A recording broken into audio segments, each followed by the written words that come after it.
செய்திகள். ஆளும் கட்சிக்கு ஆதரவாக செயல்படும் அதிகாரிகள் ஆட்சி மாறினால் என்னாகும் என்பதை நினைத்து பார்க்க வேண்டும். கேப்டன் விஜயகாந்த் எச்சரிக்கை.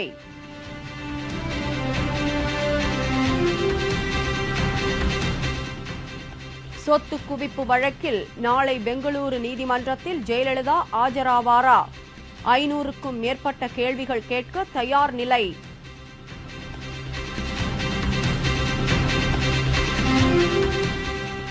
மண்டல குழு தலைவர் தேர்தலில் திமுகவிற்கு ஓட்டு போட்ட அதிமுகவினர் கட்சி பதவிகளை பறித்தார் ஜெயலலிதா.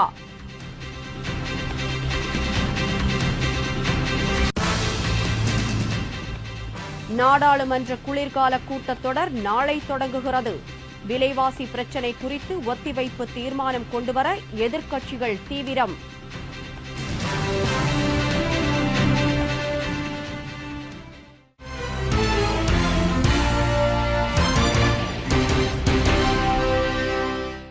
வணக்கம். விரிவான செய்திகள். ஆளும் கட்சிக்கு ஆதரவாக செயல்படும் அதிகாரிகள் ஆட்சி மாறினால் என்னாகும் என்பதை நினைத்து பார்க்க வேண்டும் என்று தேமுதிக நிறுவன தலைவரும் சட்டமன்ற எதிர்க்கட்சித் தலைவருமான கேப்டன் விஜயகாந்த் எச்சரித்துள்ளார்.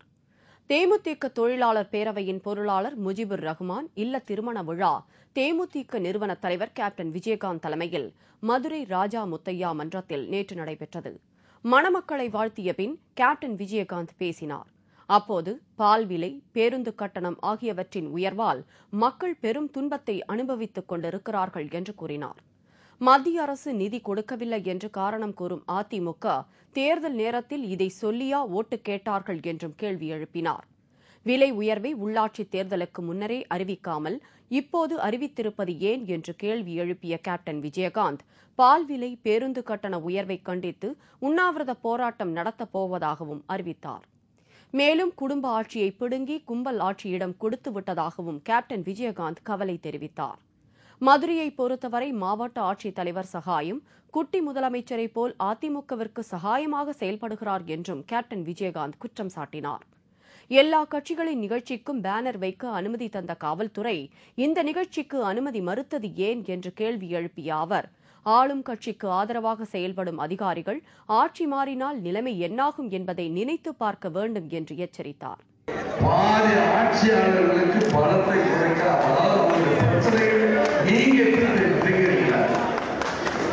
கட்சிக்கு சப்போர்ட் இந்த கட்சி வளரக்கூடாது, அதாவது தேசிய முற்போக்கு திராவிட கழகம் வளரக்கூடாதுன்னா எம்ஜிஆர் பழைய பாட்டு ஞாபகம். 1000 கைகள் மறைத்து நின்றாலும் ஆதவன் மறைத்து. அதே போல நீங்க தமிழ்நாட்டில் இருக்க போலீஸ், கலெக்டர் எல்லாம் மறைச்சா கூட தேசிய முற்போக்கு திராவிட கழகத்தை இப்பவும் சொல்றேன், என் தொண்டர்களை நான் போன் சொல்றேன், நல்லவங்களெல்லாம் வளர்க்கணும். சீட்டி பார்த்து விட்டாதீங்க, தட்டி விட சொல்லாதீங்க, தட்டி விட என்ன நடக்குது. இந்த திருமண விழாவில் தேமுதிக மாநில கழக பொருளாளர் ஆர் சுந்தர்ராஜன், மாநில இளைஞரணி செயலாளர் LK சுதீஷ், தேமுதிக சட்டமன்ற உறுப்பினர்கள், தலைமை கழக நிர்வாகிகள் மற்றும் மாவட்ட கழக நகர ஒன்றிய நிர்வாகிகள் மற்றும் மகளிர் அணியினர் உட்பட ஏராளமான பொதுமக்கள் கலந்து கொண்டனர். சொத்து குவிப்பு வழக்கில் பெங்களூரு தனி நீதிமன்றத்தில் நாளை ஜெயலலிதா மீண்டும் ஆஜராக வேண்டும். சொத்து குவிப்பு வழக்கில் முதல்வர் ஜெயலலிதா கட்டாயம் ஆஜராக வேண்டும் என்று உச்சநீதிமன்றம் திட்டவட்டமாக தெரிவித்ததை அடுத்து பெங்களூரு தனி நீதிமன்றத்தில் கடந்த மாதம் 20 மற்றும் 21ஆம் தேதிகளில் ஆஜரானார். நீதிமன்றத்தில் ஆஜராக வந்த ஜெயலலிதா 24 கார்கள் புடைசூழ மாநாட்டிற்கு செல்வது போல் பலத்த போலீஸ் பாதுகாப்புடன் சென்றார். பெங்களூரு வாசிகளை வியப்பிலும் திகைப்பிலும் ஆழ்த்தியது. அவரது வருகையை முன்னிட்டு பெங்களூரில் பல மணி நேரம் பல இடங்களில் போக்குவரத்து நிறுத்தப்பட்டிருந்தது. பாதுகாப்பு காரணங்களை காட்டி 144 தடை உத்தரவு பிறப்பிக்கப்பட்டிருந்ததால் அந்த பகுதி மக்கள் கடும் இன்னலுக்கு ஆளானார்கள். நீதிமன்றத்தில் ஜெயலலிதாவிடம் மொத்தம் 500க்கும் மேற்பட்ட கேள்விகள் கேட்கப்பட்டன. இதன் பின்னர் விசாரணை நவம்பர் 8ஆம் தேதிக்கு ஒத்திவைக்கப்பட்டது.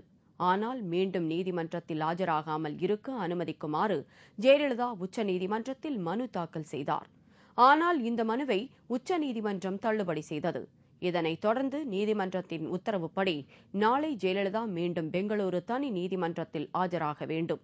ஜெயலலிதாவிடம் கேட்பதற்காக 500க்கும் மேற்பட்ட கேள்விகள் தயார் நிலையில் வைக்கப்பட்டுள்ளன. நீதிமன்றத்தின் உத்தரவுப்படி ஜெயலலிதா ஆஜராவாரா அல்லது வேறு ஏதேனும் காரணம் கூறுவாரா என்பதை பொறுத்திருந்துதான் பார்க்க வேண்டும்.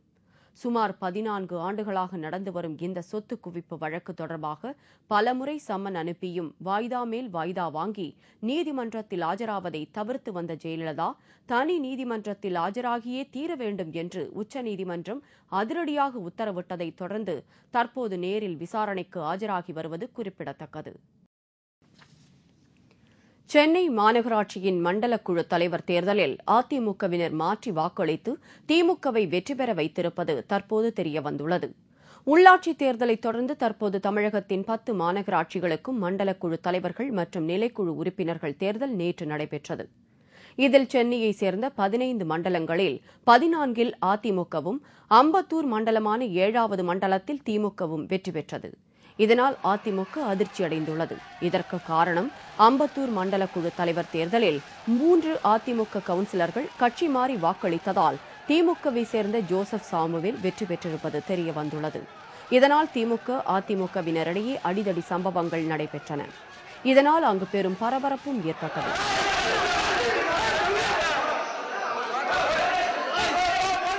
இந்நிலையில் கட்சி மாறி வாக்களித்த தங்கள் கட்சி கவுன்சிலர்களை கண்டுபிடித்து அவர்கள் மீது நடவடிக்கை எடுக்க அதிமுக மேலிடம் உத்தரவிட்டுள்ளதாக தகவல்கள் வெளியாகியுள்ளன. இதனிடையே அம்பத்தூர் அதிமுக எம்எல்ஏ வேதாச்சலம் வகித்து வந்த அதிமுக செயலாளர் பொறுப்பிலிருந்து நீக்கப்பட்டுள்ளார். இதேபோன்று வேலூர் மற்றும் தூத்துக்குடி மாநகராட்சியிலும் அதிமுக கவுன்சிலர்கள் திமுகவிற்கு மாற்றி வாக்களித்து வெற்றி பெற செய்திருப்பதால் அதிமுகவில் கோஷ்டி பூசல் தற்போது அதிகரித்து வருவது தெரியவந்துள்ளது.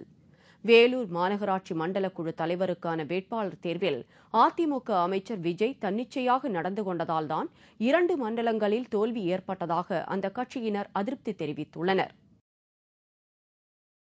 நாடாளுமன்ற குளிர்கால கூட்டத்தொடர் நாளை தொடங்குகிறது. இதில் விலைவாசி உயர்வு தொடர்பாக ஒத்திவைப்பு தீர்மானம் கொண்டுவர கம்யூனிஸ்ட் கட்சிகள் முடிவு செய்துள்ளன. நாளை தொடங்கும் குளிர்கால கூட்டத்தொடர் டிசம்பர் மாதம் 21ஆம் தேதி வரை நடைபெறவுள்ளது. இந்த கூட்டத்தொடரை சுமூகமாக நடத்த ஒத்துழைக்குமாறு எதிர்க்கட்சித் தலைவர்களுடன் சபாநாயகர் மீரா குமார் நடத்திய ஆலோசனையில் முடிவு ஏதும் எட்டப்படவில்லை. இந்நிலையில் இந்த கூட்டத்தொடரில் 45 விவகாரங்கள் தொடர்பாக விவாதம் நடத்த எதிர்க்கட்சிகள் திட்டமிட்டுள்ளன. டெல்லியில் செய்தியாளர்களிடம் பேசிய இந்திய கம்யூனிஸ்ட் தேசிய செயலாளர் AP பரதன், நாட்டில் அதிகரித்து வரும் விலைவாசி உயர்வு தொடர்பாக நாடாளுமன்றத்தில் ஒத்திவைப்பு தீர்மானம் கொண்டுவர இடதுசாரி கட்சிகள் திட்டமிட்டுள்ளதாக தெரிவித்தார். மேலும் லோக்பால் மசோதாவை இந்த கூட்டத்தொடரில் அமல்படுத்த மத்திய அரசு தவறினால் நாடு தழுவிய போராட்டத்தில் ஈடுபடப் போவதாகவும் அவர் எச்சரித்தார். கடந்த கூட்டத்தொடரிலேயே விலைவாசி உயர்வு தொடர்பாக தீர்மானம் நிறைவேற்றப்படும், அதை குறைப்பதற்கு மத்திய அரசு எந்த நடவடிக்கையும் எடுக்கவில்லை என்று பரதன் குறிப்பிட்டார். குறிப்பாக தெலுங்கானா விவகாரம் தொடர்பாக பேசிய அவர், தெலுங்கானா விவகாரத்தில் மத்திய அரசு உறுதியான நடவடிக்கை எடுக்காததால் மாநிலத்தில் உள்ள மக்களின் இயல்பு வாழ்க்கை மொத்தமாக முடங்கி போய்விட்டதாகவும் அப்போது அவர் குறிப்பிட்டார்.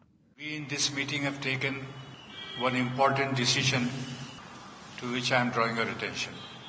The parliament session will begin.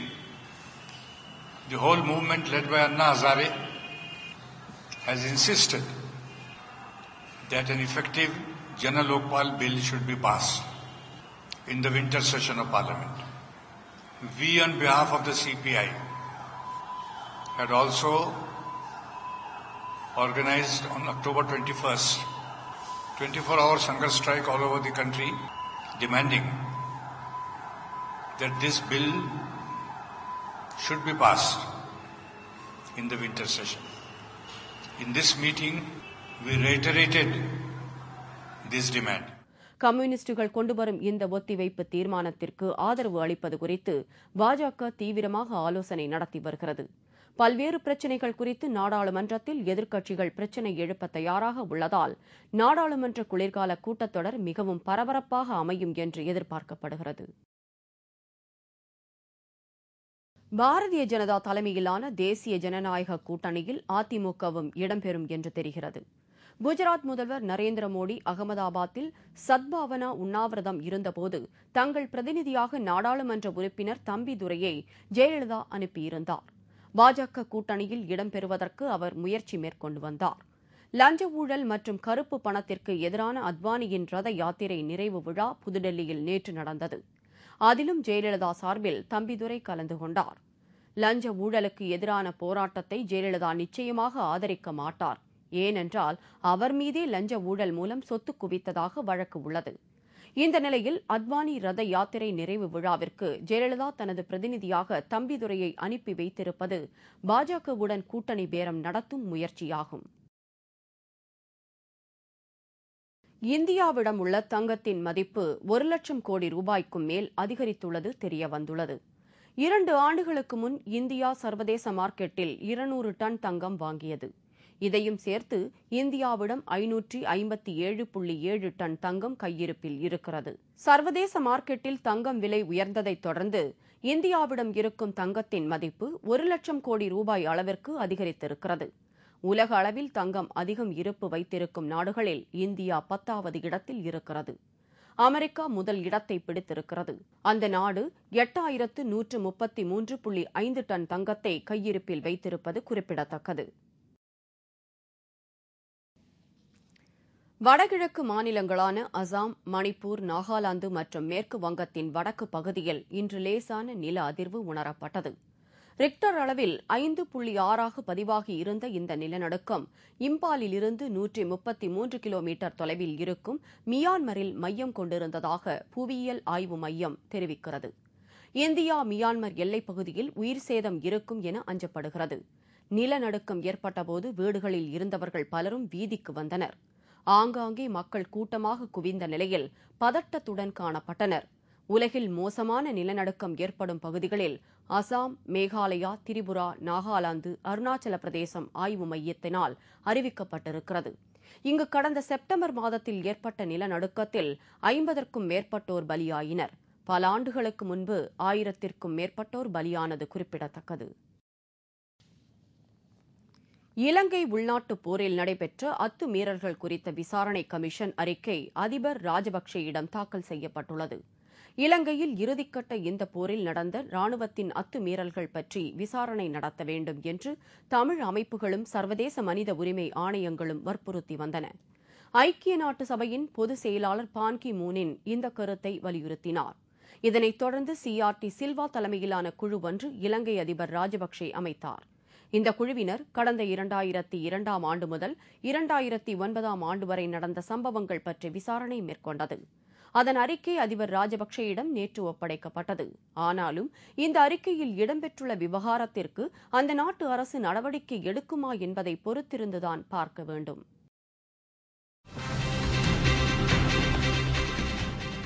பால் விலை, பேருந்து கட்டண உயர்வை கண்டித்து பல்வேறு அமைப்புகள் ஆர்ப்பாட்டம். சென்னை சென்ட்ரல் ரயில் நிலையம் முன்பு போக்குவரத்து ஸ்தம்பித்தது.